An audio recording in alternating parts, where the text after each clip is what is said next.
여러분 혹시 그 어르신 일자리 하면 아직도 뭐랄까 공원 청소나 교통지도 이런 모습만 떠올리시나요? 그렇다면 오늘 이야기는 진짜 좀 놀라실 수도 있어요. 이 어르신들을 위한 일자리의 판이 완전히 바뀌고 있거든요. 네, 맞아요. 그 변화의 규모가 상당합니다. 전국적으로 무려 110만 개 가까이? 예, 그 정도 일자리가 새로 생겨나고 있어요. 근데 이게 단순히 숫자만 늘어난 게 아니고 그 하는 일의 종류도 예전하고는 확연히 달라졌습니다. 뭐 디지털 기기 활용하는 업무라던가 아니면 콘텐츠 제작 보조 같은 거요. 이전에는 사실 생각하기 좀 어려웠던 분야까지 이제 확대된 거죠. 그러니까 단순히 그냥 일할 기회가 많아졌다. 이걸 넘어서서 어떤 일을 할 수 있는지 그 선택의 폭 자체가 확 넓어졌다는 거군요. 오늘 저희는 여러분께서 공유해 주신 자료, 특히 이 최신 노인 일자리 변화에 대한 유튜브 영상 정보를 바탕으로 좀 깊게 파볼 건데요. 이 새로운 기회들을 어떻게 딱 내 것으로 만들 수 있는지, 꼭 알아야 할 정보는 뭔지 한번 제대로 파헤쳐 보겠습니다. 네, 혹시 은퇴 후에 뭔가 새로운 도전을 좀 고민 중이시거나 아니면 주변 어르신들께 좀 도움이 될 만한 정보를 찾고 계셨다. 이러면 오늘 저희 대화가 분명히 좀 유용한 길잡이가 될 겁니다. 어떤 변화가 있고 또 어떻게 준비해야 하는지 그 핵심만 쏙쏙 뽑아서 알려드릴게요. 좋습니다. 그럼 가장 먼저 눈에 띄는 변화, 바로 그 일자리 수부터 좀 더 자세히 들여다볼까요? 전국적으로 110만 개 가까이 늘었다는 게 이게 어느 정도 규모예요? 이게 체감이 잘 안 드실 수도 있는데 예를 들어서 서울 마포구를 보면요. 작년에 한 2,500개 정도였거든요. 근데 올해는 3,200개. 그리고 부산 해운대구도 한 1,800개에서 2,400개로 꽤 많이 늘었죠. 전국적으로 다 이런 식의 증가세가 나타나고 있는 거예요. 단순히 숫자가 늘어난 것 말고 아까 말씀하신 그 질적인 변화요. 그게 구체적으로 어떤 건가요? 특히 디지털 관련 업무, 이게 좀 흥미로운데요. 네네, 그 부분이 아주 핵심적인 변화입니다. 과거에는 주로 이제 공공시설 봉사나 뭐 환경미화 같은 그런 공익활동이 주였다면요. 이제는 시대 요구에 맞춰서 새로운 역할들이 많이 생겨났어요. 예를 들면 그 동네 작은 가게들 있잖아요. 거기 온라인 주문 접수를 대신 도와준다거나 아니면 뭐 온라인 쇼핑몰에 올라갈 상품 사진들 그거 분류하고 간단한 설명 붙이는 작업 이런 것들이죠. 오, 생각보다 훨씬 구체적인데요. 어르신들이 직접 그 온라인 상거래의 한 부분을 딱 담당하시는 거네요. 그렇습니다. 심지어는 유튜브 채널 운영을 보조하는 역할도 있어요. 뭐 영상에 필요한 자료를 검색해서 정리해 주시거나 혹은 본인 경험을 바탕으로 뭐 옛날 이야기나 살림 노하우 같은 거 그런 걸 콘텐츠로 만드는 데 참여하시는 거죠. 정말 과거에는 상상하기 힘들었던 그런 일자리들이에요. 이야, 듣기만 해도 흥미롭긴 한데 또 한편으로는 내가 컴퓨터도 잘 못 다루는데 저런 걸 할 수 있을까? 이렇게 걱정하시는 분들도 진짜 많을 것 같아요. 충분히 그럴 수 있습니다. 네, 근데 너무 걱정하지 않으셔도 되는 게 이런 새로운 유형의 일자리는 대부분 그 사전 교육을 지원하거든요. 보통 한 3개월 정도? 그 정도 무료로 관련 기술이나 업무 방식을 배울 수 있는 기회가 주어지고요. 그리고 실제 현장에서도 젊은 동료들이나 담당자들이 옆에서 이렇게 도와주는 경우가 많아요. 그래서 배우려는 의지만 있다면 네, 충분히 적응하실 수 있습니다. 중요한 건 뭐 완벽한 기술 이게 아니라 배우려는 태도니까요. 아하. 그러니까 핵심은 이제 나이 들면 할 일 없다 이건 진짜 옛말이고 오히려 경험하고 새로운 기술, 뭐 디지털 같은 걸 잘 결합해서 사회에 기여할 새로운 기회가 확 열렸다 이 말씀이시네요. 정확합니다. 네. 단순 반복 노동을 넘어서 이제 어르신들의 경험과 그 연륜이 새로운 방식으로 활용될 수 있는 통로가 마련되고 있다. 이 점이 중요합니다. 이렇게 기회의 문이 넓어진 만큼 당연히 참여에 대한 보상도 중요할 텐데요. 그 보수 측면에서도 변화가 좀 있나요? 네, 이 부분도 정말 주목할 만한 개선점입니다. 기존에는 그 공익활동형 일자리요. 그게 보통 월 한 27만 원에서 30만 원 수준이었거든요. 근데 이제는 기본적으로 월 33만 원으로 인상이 되었습니다. 오, 꾀간이 올랐네요. 그럼 혹시 다른 유형의 일자리는 보수가 더 높을 수도 있는 건가요? 맞습니다. 예를 들어서 아까 말씀드린 디지털 관련 업무는 월 35만 원 수준이고요. 또 요양보호자 자격증처럼 특정 전문 기술이나 자격이 필요한 그런 사회 서비스형 일자리 있잖아요. 그런 경우는 월 38만 원까지도 받을 수 있습니다. 그리고 여기에 추가 수당이나 성과급이 붙는 경우도 있고요. 잠깐만요. 성과급이요? 노인 일자리에서 성과급이라는 개념은 저 좀 생소한데요? 네네. 일부 일자리, 특히 그 창업 지원형이나 특정 기술을 요하는 업무에서는요, 그 참여자의 적급성이나 성과에 따라서 추가적인 보상을 제공하는 경우가 있습니다. 실제로 그 자료에 나온 사례 중에는 노인 일자리를 통해서 월 한 42만 원 정도, 그 정도 수입을 얻으면서 전기세 걱정 없이 지내게 되었다, 이런 어르신 이야기도 있었죠. 월사 22만 원이면 와, 이건 단순 용돈벌이를 넘어서 진짜 생활에 실질적인 보탬이 될 수 있는 금액인데요. 이렇게 보수가 현실화되었다는 건 어르신들의 그 노동 가치를 사회적으로 더 인정해주기 시작했다. 이렇게 봐도 되겠네요? 그렇죠. 바로 그겁니다. 경제적인 측면에서의 안정성을 좀 높여서 더 많은 어르신들이 적극적으로 참여할 수 있도록 유도하는 아주 긍정적인 신호라고 할 수 있습니다. 자, 그럼 일자리도 많아졌고 보수도 좋아졌는데 이 기회를 잡으려면 어떻게 해야 할까요? 그 신청하는 과정 자체에도 변화가 있다고 들었어요. 예전에는 1년에 딱 한 번, 연말에만 신청할 수 있어서 경쟁이 엄청 치열했잖아요. 네, 맞아요. 그 점이 많은 분들께 좀 아쉬움으로 남았었죠. 근데 이제는 신청 기회가 대폭 확대됐습니다. 기존에 연 1회, 주로 연말에 모집했었는데 이제는 상반기, 대략 한 3월쯤, 그리고 하반기, 한 9월쯤 이렇게 1년에 2번 신청할 수 있게 변경됐어요. 와, 이건 진짜 큰 변화인데요?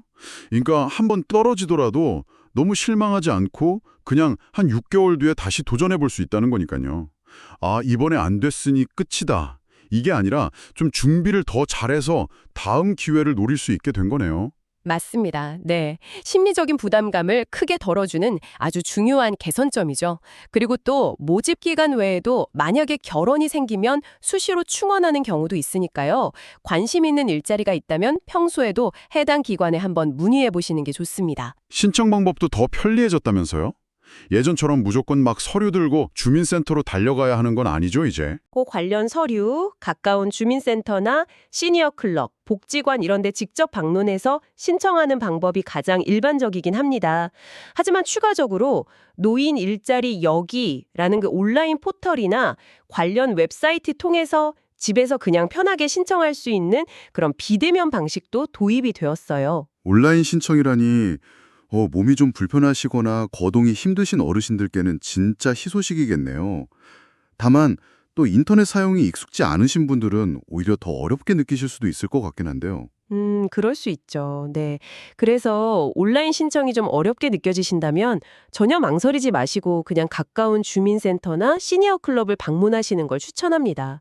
그곳에 계신 담당 직원분들이 신청서 작성부터 필요한 절차까지 아주 친절하게 안내하고 도와주실 거예요. 직접 방문해서 궁금한 점 바로바로 물어보고 상담받는 게 어떨 땐 더 확실할 수도 있고요. 그렇군요. 어쨌든 선택지가 다양해졌다는 점, 이게 중요하겠네요. 자, 그럼 이제 구체적으로 어떤 종류의 일자리들이 있는지 좀 더 깊이 들어가 볼까요? 크게 한 3가지 유형으로 나뉜다고 하셨죠? 네. 대표적으로 공익활동형, 그리고 사회서비스형, 마지막으로 창업지원형 이렇게 구분할 수 있습니다. 먼저 공익활동형은 우리가 비교적 좀 익숙하게 알고 있는 그런 형태입니다. 아, 예를 들면 어떤 것들이 있을까요? 활동 시간이나 수입은 대략 어느 정도인가요? 학교 앞 스쿨존 교통안전 지도하는 거 있잖아요. 그런 거나 공원, 놀이터 같은 공공시설 환경정비, 아니면 관공서에서 간단한 업무 보조하는 일, 이런 게 대표적이고요. 활동 시간은 보통 하루에 한 3시간 정도, 그리고 한 달에 한 10번에서 10번 정도 참여하게 됩니다.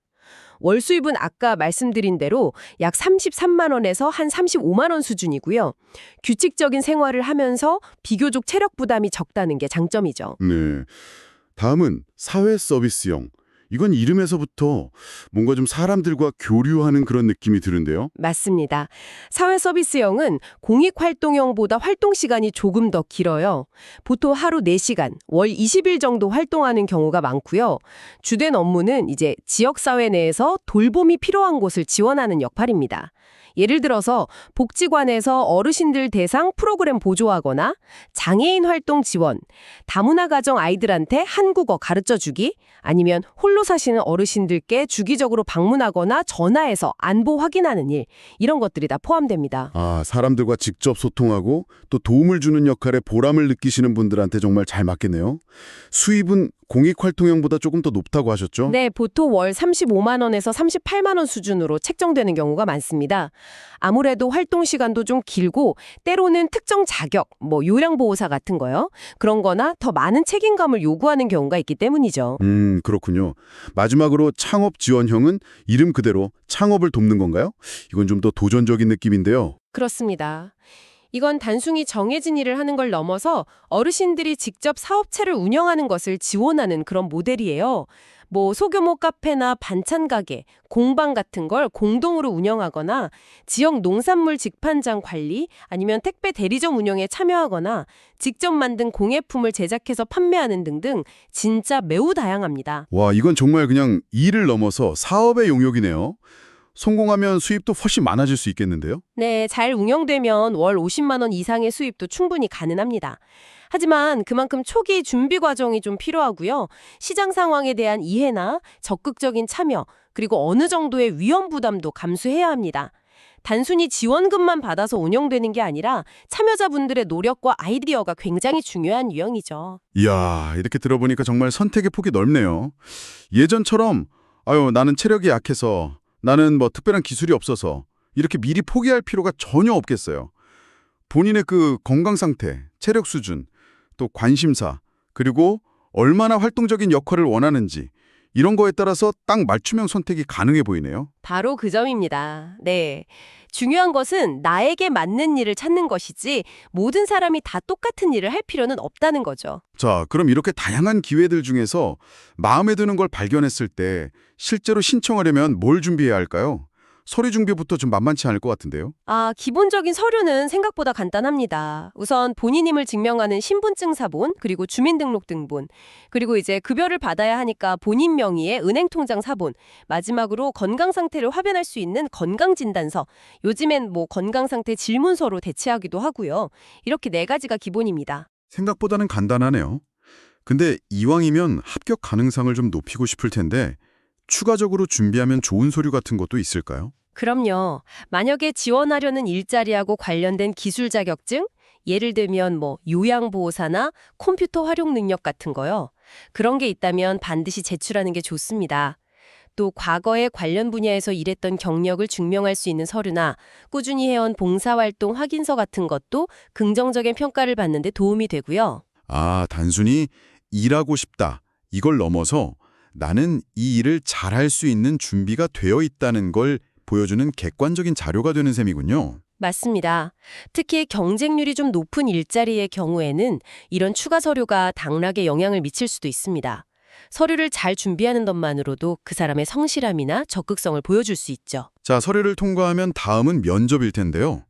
사실 어르신들 중에는 아이고 이 나이에 무슨 면접이냐 이러면서 쑥스러워하거나 좀 부담스러워하시는 분들도 계실 것 같아요. 면접에서는 주로 어떤 것들을 보나요? 네. 면접이라고 해서 너무 거창하게 생각하실 필요는 없습니다. 대단한 지식이나 화려한 언변을 요구하는 게 아니거든요.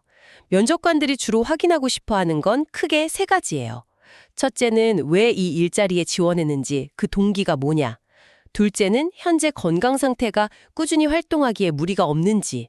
그리고 셋째는 새로운 환경이나 업무, 특히 요즘엔 디지털 기기 활용 같은 거요. 그런 것에 대해 배우려는 자세가 되어 있는지. 이 정도입니다. 그렇다면 어떻게 답변하는 게 좋을까요? 역시 솔직하게 말하는 게 중요하겠죠? 물론입니다. 진솔함이 가장 중요하죠.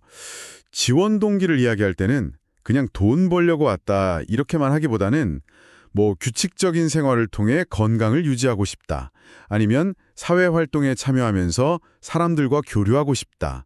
내 경험을 살려서 조금이나마 사회에 기여하고 싶다와 같이 좀 더 긍정적이고 적극적인 이유를 함께 이야기하는 것이 좋습니다. 건강 상태에 대해서는 어떻게 어필하는 게 좋을까요? 혹시 조금 아픈 곳이 있더라도 괜찮을까요? 건강 상태는 솔직하게 말씀하시되 꾸준히 활동하는 데는 문제가 없다는 점을 강조하는 것이 중요합니다. 예를 들어서 혈압약을 먹고 있지만 꾸준히 관리하고 있어서 일상 활동에는 전혀 지장이 없다와 같이 구체적으로 설명해 주시면 면접관도 안심할 수 있겠죠. 무리하지 않고 성실하게 참여할 수 있다는 인상을 주는 것이 핵심입니다. 네. 마지막으로 배우려는 자세. 특히 디지털 관련 업무가 늘고 있다고 하니까 이 부분이 좀 중요할 것 같은데요. 컴퓨터나 스마트폰이 서툴다고 솔직하게 말해도 괜찮을까요? 네네, 솔직하게 말씀하시는 게 좋습니다. 사실 컴퓨터는 잘 못 다룹니다 라고 인정을 하되 하지만 필요하다면 열심히 배울 의향이 있습니다 라든가 옆에서 좀 도와주시면 금방 익숙해질 수 있습니다와 같이 긍정적이고 배우려는 의지를 보여주는 것이 훨씬 중요해요. 면접관들도 어르신들이 처음부터 디지털 기기에 능숙할 거라고 기대하지 않거든요. 기술적인 완벽함보다는 새로운 것을 배우려는 그 열린 마음과 성실한 태도, 이걸 훨씬 높게 평가한다는 점을 기억하시면 좋겠습니다. 면접 자체를 너무 두려워하거나 부끄러워하지 마세요. 그렇군요. 결국 면접이라는 게 이 사람이 얼마나 성실하게 또 긍정적인 태도로 활동에 참여할 수 있는가, 이걸 확인하는 과정이다, 이렇게 볼 수 있겠네요. 진심과 배우려는 자세, 딱 이 두 가지가 핵심이군요. 정확합니다. 네. 자, 이렇게 해서 다행히 합격하고 일을 시작하게 되었다고 가정을 해봅시다. 그 이후에도 주의해야 할 점들이 있겠죠. 즐겁게 활동을 계속 이어나가려면요. 네, 몇 가지 중요한 점들이 있습니다. 가장 기본적인 것은 역시 출석 관리입니다. 대부분의 노인 일자리는 정해진 활동 시간과 일수가 있거든요. 만약 한 달에 3일 이상 사전 연락 없이 무단으로 결근하게 되면 그 활동이 중단되거나 다음번 참여에 불이익을 받을 수도 있습니다. 아, 무단 결근은 절대 안 되겠군요. 그럼 혹시 병원 진료나 집안의 경조사처럼 부득이한 사정이 생겼을 때는 어떻게 해야 하나요? 그럴 때는 반드시 사전원의 담당 기관, 주민센터나 시니어 클럽 같은 곳이요. 아니면 현장의 관리자에게 꼭 연락해서 상황을 설명하고 양해를 구해야 합니다. 미리 연락만 한다면 대부분의 경우 활동 시간을 좀 조정해 주거나 대체 활동을 마련해 주는 등 유연하게 대처해 줄 겁니다. 소통이 중요하죠. 출석 외에 또 유의해야 할 점은 뭐가 있을까요? 아까 잠깐 언급됐던 소득 관련 문제도 있을 것 같은데요. 네, 그 부분이 상당히 중요합니다. 특히 이미 기초연금이나 국민연금 같은 다른 공적 연금을 받고 계신 분들은 좀 주의가 필요해요. 왜냐하면 노인 일자리를 통해서 추가적인 소득이 발생하면 경우에 따라서는 기존에 받던 기초연금 액수가 일부 감액될 수도 있거든요. 이게 모든 경우에 다 해당하는 건 아니지만 본인의 전체 소득이나 재산 수준에 따라 영향이 있을 수 있습니다. 어이구, 그럼 어떻게 해야 불이익을 피할 수 있을까요? 미리 좀 확인을 해봐야겠네요. 그렇습니다. 그래서 일자리를 신청하기 전에 혹은 합격한 후에라도 반드시 가까운 주민센터나 국민연금공단 지사에 방문하셔서 상담을 받아보시는 것이 가장 안전하고 현명한 방법입니다. 본인의 상황을 딱 설명하고 노인 일자리 소득이 기존 혜택에 어떤 영향을 미치는지 미리 확인해야 나중에 당황하거나 불이익을 받는 일을 예방할 수 있습니다. 미리 확인하고 대비하는 지혜가 필요하겠군요. 그리고 어쩌면 가장 근본적인 주의사항일 수도 있는데 바로 건강이겠죠. 아무리 좋은 일자리라도 내 몸에 무리가 가면 소용없으니까요. 맞습니다. 아무리 의욕이 넘치더라도 본인의 체력 수준을 넘어서는 활동을 선택하면 금방 지치거나 오히려 건강을 해칠 수도 있어요. 예를 들어 평소에 바깥 활동을 즐기고 건강에 좀 자신 있는 분이라면 현장 활동이 많은 공익활동형이나 조금 더 활동적인 사회 서비스형 혹은 창업 지원형도 잘 맞을 수 있습니다. 반면에 실내에서 좀 조용히 활동하는 것을 선호하시거나 체력 소모가 큰 활동이 부담스러운 분이라면 디지털 업무 보조나 도서관 업무 보조 같은 그런 사회 서비스형 일자리가 더 적합할 수 있겠죠. 결국 나에게 맞는 옷을 입는 것이 중요하다 이 말씀이시네요. 즐겁게 그리고 오랫동안 활동을 이어가려면요. 네, 바로 지속 가능성, 이게 핵심입니다. 무리하지 않고 즐겁게 참여할 수 있는 일을 찾는 것, 그것이 성공적인 노후 활동의 첫걸음이라고 할 수 있겠습니다. 가만히 듣고 보니 이 노인 일자리 사업이 단순히 어르신들께 뭐 월급 몇 푼 쥐어드린다. 이걸 넘어서는 의미가 있다는 생각이 드네요. 매일 정해진 시간에 나가서 활동하면서 규칙적인 생활 리듬을 유지하고 또 새로운 동료나 이웃들과 만나면서 사회적 관계를 넓히고 그리고 또 나도 여전히 사회에 필요한 존재구나 하는 그런 효능감과 자부심을 느끼게 해주는 것. 어쩌면 돈보다 이런 가치들이 더 클 수도 있겠다 싶어요. 전적으로 동감합니다. 실제로 많은 참여자분들이 경제적인 도움 못지않게 일자리를 통해 얻는 그런 심리적, 사회적 만족감이 크다고들 이야기하세요. 뭐 고립감 해소라던가 우울감 감소, 삶의 활력 증진 같은 긍정적인 효과들이 분명히 나타나고 있죠. 그래서 성공적인 참여를 위해서는 결국 첫째, 나에게 맞는 일을 잘 찾고 둘째, 제공되는 교육 기회를 적극적으로 활용하고 셋째, 동료들과 긍정적인 관계를 잘 맺는 것. 이 세 가지를 염두에 두시면 좋을 것 같습니다. 자, 오늘 저희가 살펴본 이 모든 변화와 정보들, 이걸 종합해 볼 때 이게 우리에게 시사하는 바는 뭘까요? 확실한 것은 노인 일자리가 과거의 어떤 단순 보조 역할에서 벗어나서 이제는 더 많은 기회, 더 다양한 역할, 그리고 더 나은 보상을 제공하는 중요한 사회 참여의 장으로 진화하고 있다. 이 점인 것 같습니다. 그렇죠. 단순히 소득 보전의 의미를 넘어서 어르신들이 활기차고 건강한 노후를 보내는데 정말 핵심적인 역할을 하고 있습니다. 근데 여기서 한 걸음 더 나아가서 생각해 볼 질문이 있어요. 이러한 변화가 단순히 개인의 삶을 풍요롭게 하는 것을 넘어서 우리 사회 전체에는 어떤 영향을 미치게 될까요? 어떤 영향이 있을 수 있을까요? 예를 들면 어르신들의 그 풍부한 경험과 지혜가 디지털이라는 새로운 도구와 만나면서 어떤 창의적인 시너지를 만들어낼 수 있을지, 그리고 그것이 우리 세대 간의 소통과 이해를 증진시키는데 어떻게 기여할 수 있을지 이런 걸 생각해 볼 수 있습니다. 어쩌면 이 노인 일자리의 확대와 질적 변화는 이 고령화 사회를 살아가는 우리 모두에게 새로운 가능성을 보여주는 중요한 열쇠가 될지도 모릅니다. 이것이 당신의 삶에는 또 어떤 새로운 의미를 던져줄 수 있을까요? 정말 생각해 볼 만한 질문이네요. 전국에 마련된 11만 개의 자리 중 하나가 어쩌면 지금 이 방송을 듣고 계신 당신 혹은 당신의 소중한 분을 기다리고 있을지도 모릅니다. 혹시 망설여진다면 일단 가까운 주민센터나 시니어 클럽의 문을 한번 두드려 보세요. 상담은 언제나 열려 있으니까요. 그리고 오늘 저희 이야기가 좀 도움이 되셨다면 주변에도 꼭 공유해 주시면 좋겠습니다. 네, 오늘 저희가 준비한 깊이 있는 이야기는 여기까지입니다. 당신의 새로운 시작과 활력 넘치는 내일을 응원하겠습니다.